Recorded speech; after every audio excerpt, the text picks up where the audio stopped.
سلام كاب هوب ميديا زارا channel لومي علت بزعبة سوربرايز تبهال أب قدنا تتشيت مجازين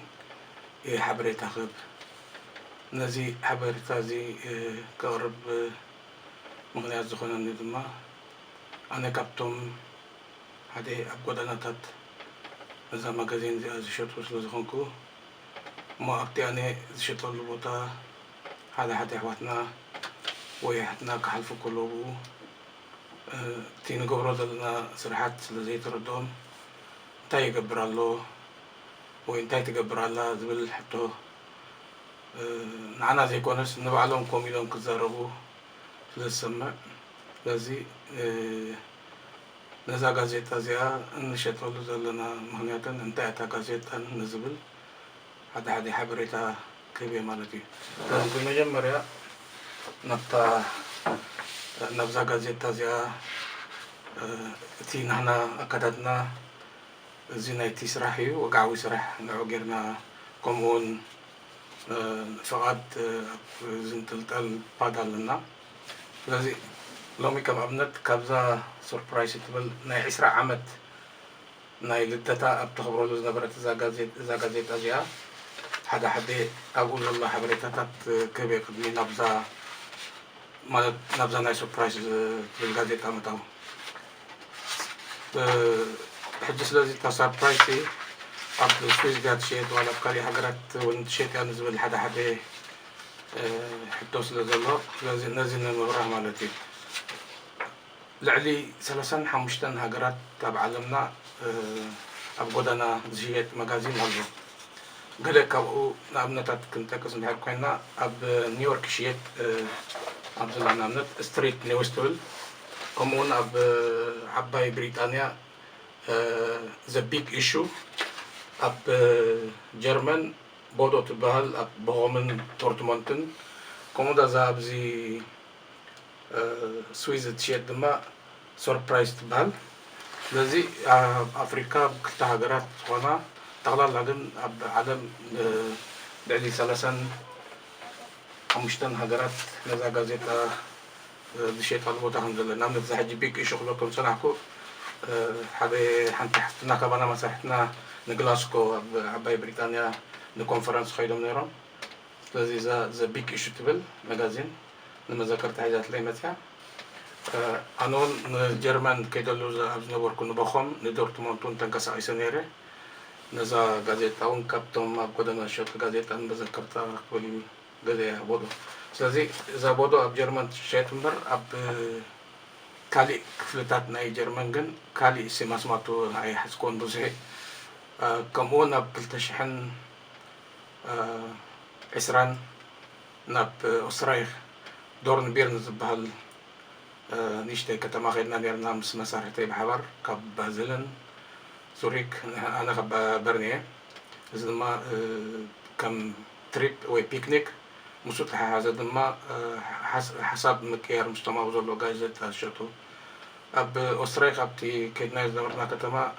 ماريت بحالها وشيت جازيتها لذي تعالى لا كم أبنت زين حج حمش تستغسنا جازيتها تات كم زلوا مو إذا سوربرايز تبل جازيتها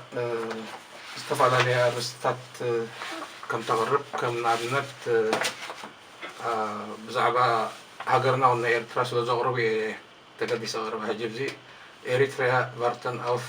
دين فاندل تلالا زيد هريكناي كنتشان عصر جمونتن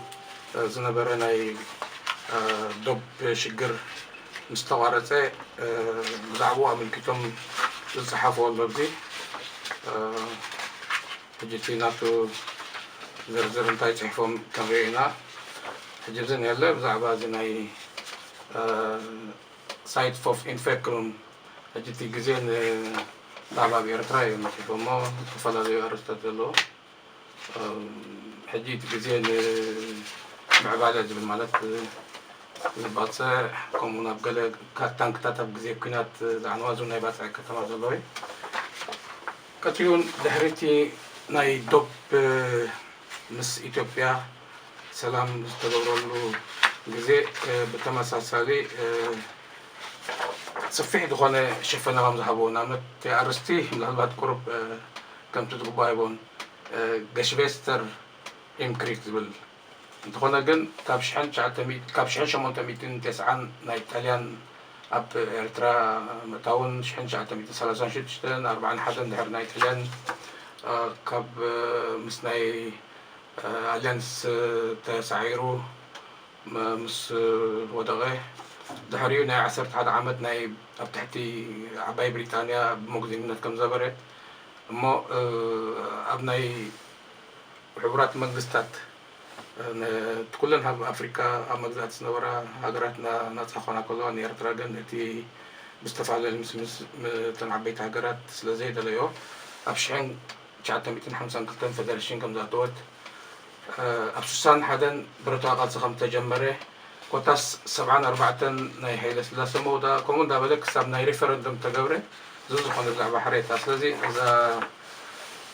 ሱርፕሪስ ትብል ማጋዚን በብግዚኡ ገዳሲ ዝኾነ ኣርእስትን ጠቃሚ ዝኾነን ሒዛ ከም ትቐርብ ቀፂሉ እቲ ንኣፍልጦ ኢለ ኣብዚ ዛረብ ስለ ዘለኹ ንኣብነት ኣነ ሕጂ ኣብ 2010 ኣብ ዓዲ ምስ ወፃኹ ድሕሪ ቁሩብ ኣዋርሕ ብ28/6/2010 ውዕል እቲ ውዕል እንታይ ዝብል ፈርኣይነ ባሮን ስምምዕ ክንደይ ትሸጦ ጋዜጣ ካብኦም ክንደይ ክገዝኦ እቲ ሕግታት ውዕል ከም ዘለዎ ቀፂሉ ኣብ 2016 እውን ኣብቲ ቦታ ኣብ ካውንተር ኣብ ናይ ዝሸጠሉ ቦታ ከም ሰራሕተኛ ተቆፂረ ይሰርሕ ኣለኹ ክሳብ ሕጂ እዚ እንታይ ዝብል ኣንሽተሎን ፈርትራክ ሕጂ ፍልልይ ዘየለ እዚ ውዑእ ስምምዕ እዩ ዝብል ምክንያቱ ክንደይ ትገዝኦ ገዚእካ ኢኻ ትሸጦ እቲ ግዜ ኣባኻ እዩ ማለት ሓደ ፍራይ በትራክ ወይ ኣላዋንስ ተወሰነ ነቶም ኣብ ትሕቲ ናይ ሶሻል ሓገዝ ዘለዎ ሰባት 200 ፍራንክ ክሸጡ ይፍቀደሎም ከምኡ እዚ እቲ ቦታት በልዑል ካብኡ ንላዕሊ እንተሸይጦም ግን በቲ ሶሻል ይቁረፀሎም እቲ ሰሪሑ ከም ተወሳኺ ነዚ ስራሕ ዝሰርሖ ግን ክሳብ ዘለዮ ዶብ ዘይብሉ ጥራይ ንመንግስቲ ቀረፅ ዝኸፍል ክሸይጥ ከም ዝኽእል ሕጂ እቲ ኣንሽተሎም ፈርትራክ ዝብል ሓደ ስምምዕ እዩ እቲ ግን ውዕል እዩ ስለዚ እዚ ፍልልይ ኣለዎ እታ ጎደና እታ ናይ ጎደና ጋዜጣ ንሓንቲ ጋዜጣ ካብቲ እንዳጋ ጋዜጣ 3 ፍራንክን 34 ሳንቲም ትገዛ ብ6 ትሸጥካ እዚ እቲ ዋጋ ኦፊሻል እቲ ወግዓዊ ዋጋ እዩ እቶም ንዓኣ ዝገዝእዋ ሰባት ግን ብሕርየቶም ቲፕ ክህቡ ይኽእሉ ዝያዳ እውን ክኸፍሉ ይኽእሉ እዚ ዋላ ሓንቲ ክስታይ የብሉን ካሊእ እዛ መጋዚን እዚኣ ኣብቲ ድሓር ቀፂለ ዝኣትዎ ብፕሮፌሽናል ማለት ኣብ እንድሕር ኣብ ጎግል ኣትይኹም እቲ ዌብሳይት ንክትሪእዎ ትኽእሉ ኢኹም ማለት ኣብ ሕጂ ኣነ እዚ ኣብ ጎግል ከኣትየ ከዛ ሱርፕሪስ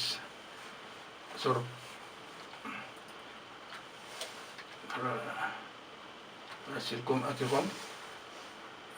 ኣብቲ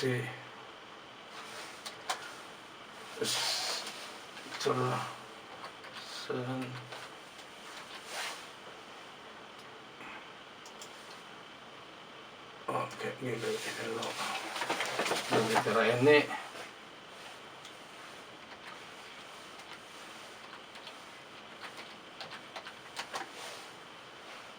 ሱርፕሪስ ዝተረሰ መጋዚን ተዛሲልኩም ከምዚኣ ትመፅእ እዚ እቲ ሱርፕራይዝ ቨርክት ዝብል ሎጎ ናህና እዩ ከምኡ ኣብቲ ስትራሰን መጋዚን ሱርፕሪስ እንድሕር ኣትይኹም ግን ኣብዚ እንተዳ ኣብዚ ሆም ምናልባት ኣብዚ ሆም ሱርፕራይዝ ሆም እንድሕር ኣትይኻ እዚ ዝመፅእ ኣብቲ ክስታይ ኣብቲ ናይ ሱርፕሪስ ዌብሳይት ናህና ዘሎ እዚ ኣብ ውሽጢ እቲ ዌብሳይት ዝተፈላለዩ ነገራት ከም ዝቐርብ ስፖርት ኣሎ ንኣብነት ናይ ካፌ ሱርፕሪስ ይበሃል ኣሎ ከምኡ እዚ ናይ ጎደና ዝሸጠሉ መጋዚን ኣሎ እዚኦም ናይ ከተማ ዑደት ዘካይዱ ኣለዉ ንሕና እውን ኣብዚ ኣብቲ ዋና ባኖፍ ማለት ናይ ባቡር ጣብያ ኣብኡ ኮይና ኢና ንሸይጥ ፊት ንፊት ቴክ ኣዌይ እዚኦም ናይ ሙዚቃ ኮር እውን ኣለዉ ምስኡ እቲ ድርጅት ተኣሳሰረ እዚ እቲ ጠቕላላ ካብቶም ዕዱት ዝገብሩ ሓደ እዩ እሞ ሕጂ ናብቲ ናይቶም ኣብዚ ንኣብነት ኣብቲ ሶፕ ኦፕሬሽን ኣቲኹም ተፈላለየ ክስታይ ኣለዎ ኣነ ኣብታ ናይ ቲም ካፕ ነቶም ጋዜጣ ዘዳለዉ ፕሮፌሽናል ዝኾኑ ጋዜጠኛታትን ጸሓፍትን ከም ዘለዎ ሕጂ እዚ ቲም ገሸፍቲ ሽተለ ባዘል ኣለዉ እዚኦም ሓደ 22 ዝኾኑ ኣብ ባዘል ናይ ኣድሚኒስትሬሽን ከምኡውን ናይ ተፈላለየ ሓላፍነት ጸሓፍትን ናይ ማርኬትን ፋንድራይዝን ኤንድ ኮሚኒኬሽን ኮታስ ናይ ተፈላለየ ዝሰርሑ ኣለዎም ናይቲ ፈርትሪፕ ኤንድ በራቱን እዚኣቶም ኩሎም ናይ ኣብ ባዘል ኣብቲ ዋና ኦፊስ ቀንዲ ኦፊስ ናይ እንዳ ጋዜጣ ኣብ ባዘል እዩ እዚኦም ሬጂናል ስተለ ዙሪክ ሓደ 5 ዝኾኑ ንሕና ድማ ሬጂናል ስተለ ቤርን ሓደ 5 ንኸውን ስለዚ ኣብ ክልተ ሰሙን እንዳተፃሓፈት እታ ጋዜጣ ኣብዘን ዝተቐስክወን ሉዘርን ባዘል ዙሪክ ኣርጋው ቤርን ኣብዚአን ብቋንቋ ጀርመንያ ትሕተም ብኻሊእ ቋንቋታት የለን እዚኣ እታ ናይታ ጋዜጣ ስለዚ እቲ ቀንዲ ግን እንታይ እዩ ነቶም ኣብቅድም ኣቢለ ተቐስክዎ ኣብ ሶሻል ዘለዉ እቲ ፍራይቤት ትራክ ዝበሃል ክሳብ 200 ፍራንክ ክሸጡ ይፍቀዶም ነቲ ስራሕ ዘለዎ ተወሰነ ክንደይ ካሚቲ ይሰርሕ ግን እዚ ጋዜጣ ክሳብ ሊሚት ገደብ ዘይብሉ ክሸይጥ ይኽእል ናብ መንግስቲ ግን ቀረፅ ይኸፍል ንኣብነት ሕጂ ኣነ ኣብቲ ካውንተር ወይ ኣብ ናይቲ ናይ መሸጣ ጋዜጣ ዘለዎ ኦፊስ ኣብ በርን ክሰርሕ ከለኹ 60 ካብ 100 ይሰርሕ ተወሳኺ ጋዜጣ ሸይጥ ሕጂ ኣነ ሊሚት የብለይን ክሳብ ዝደለኹ ክሸይጥ ይኽእል እየ ንመንግስቲ ግን ካብቲ ዝሸጦ ቀረፅ ይኸፍል ማለት እዩ ቀፂሉ እቲ ካሊእ ኣወንታዊ ንዓይ ብፍላይ ነቶም ዝሰርሑ እንታይ ወረቐተይ ኤፍ ነይሩ ኣብቲ ቅድሚ ሕጂ ምናልባት ብዛዕባ ኤፍ ኣውዝ ባይዝ ናብ ከመይ ጌርካ ተቐይሩ ኣብ ዝነበረሉ ነይሩ 60 ካብ 100 ይሰርሕ ናብ 2016 ጀሚረ ካብቲ ናይ ሶሻል ሲስተም ወፅየ ርእሰይ ኪለ ነብር ኣለኹ